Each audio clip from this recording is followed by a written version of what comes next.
Today I want to talk about the 5 pieces to the retirement planning puzzle that if you can develop a strategy for each one of these pieces, you can go into retirement feeling confident that you've covered all your bases. But first I want to introduce myself. My name is Warren Berger. I'm the owner of Luminary Financial Advisors.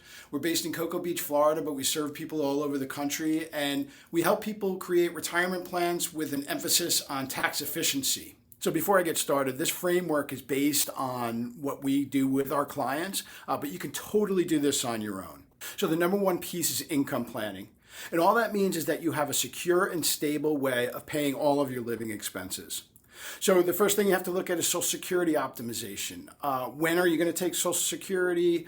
If you have a spouse, who takes it first? These are the sorts of issues that you want to address. You also want to look at your access to your investments and retirement accounts. How are you going to do that? Now, one example we use with clients is that we'll set up a retirement paycheck. Some people opt for every 2 weeks, every month, but they'll literally get a deposit into their account from their investments every 2 weeks to a month. And it feels like when they were working and they were getting their normal paychecks. And a lot of times what we'll do is we'll also have a separate budget for like vacations or bucket list items that people are working on.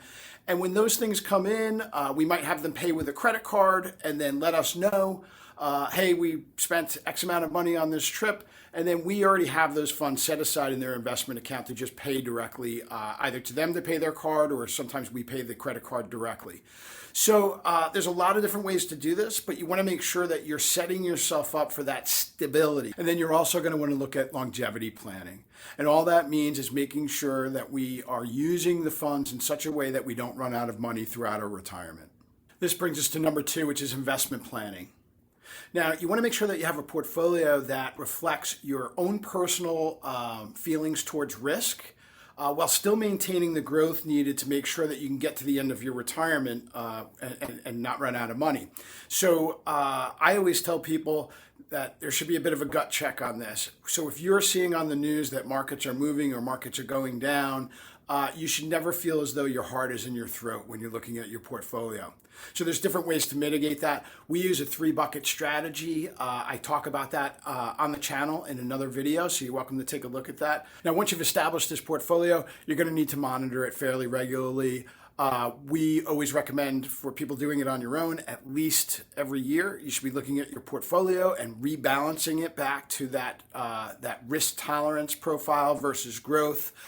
We do it every quarter, but it's important to stay on top of that. Another thing in terms of investment management is asset location. So you may have different accounts. You might have a Roth account, a traditional IRA, a taxable investment account.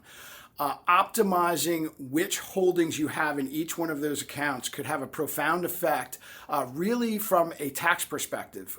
One example, a lot of times we're going to want to keep more sort of risk-oriented holdings in the tax-free Roth because it's going to grow tax-free, and so we want to see a more aggressive posture there, whereas other accounts we might not be as aggressive, and so you can balance those out. Number 3 is tax planning.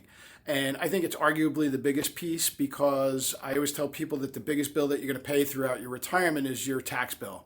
So what can we do to mitigate that while still making sure that we pay our fair share of taxes? There are certain things that we're going to look at. Roth conversions, charitable giving strategies.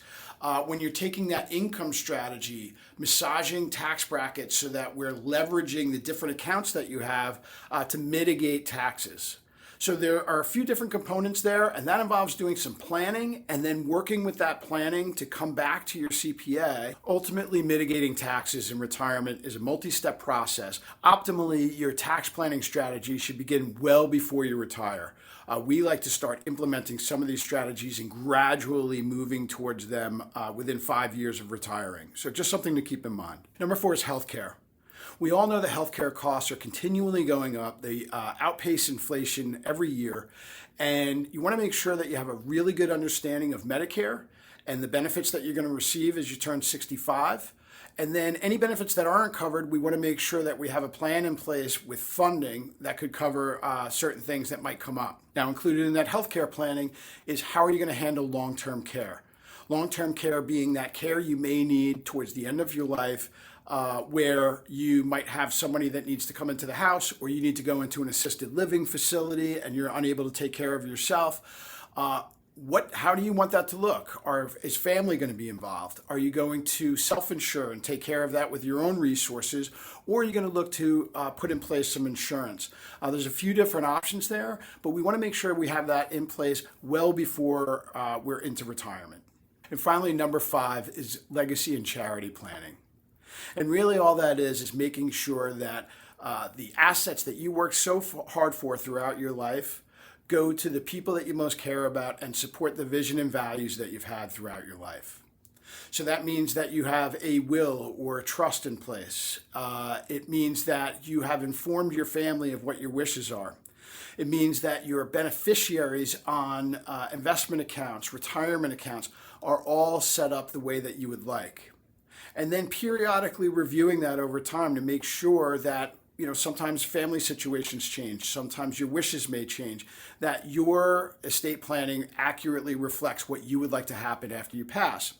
And then on the charity side of things, there are really, that kind of goes with the tax planning and making sure that you are leveraging any charitable giving that you're doing along with your income planning to make sure that you are mitigating taxes in the most efficient way possible. Some people like the idea of pre-gifting, so giving money away before they pass to see the joy on their children or grandchildren's faces or the charity that they're giving to. And you want to just make sure you're doing this in the most tax efficient way and that it also aligns with the longevity planning that we talked about earlier, making sure that you're going to have the funds to last you to the end of your life. I hope this has been helpful for you. If you have questions about your own personal financial situation, there's a link below to schedule a complimentary call with me. I always tell people that whether or not you decide to work with me, I will make sure that you get pointed in the right direction. I always want to make sure that anyone that has contact with me walks away feeling that they got some value out of that conversation. Also, a couple of other things below. I have some links for some checklists and flowcharts that are directed for pre-retirees that might be helpful. And then you can look, there's a link to our Facebook group called 10 Years to Retirement, where we put out educational information about retirement issues. Hopefully that's something that could help you as well.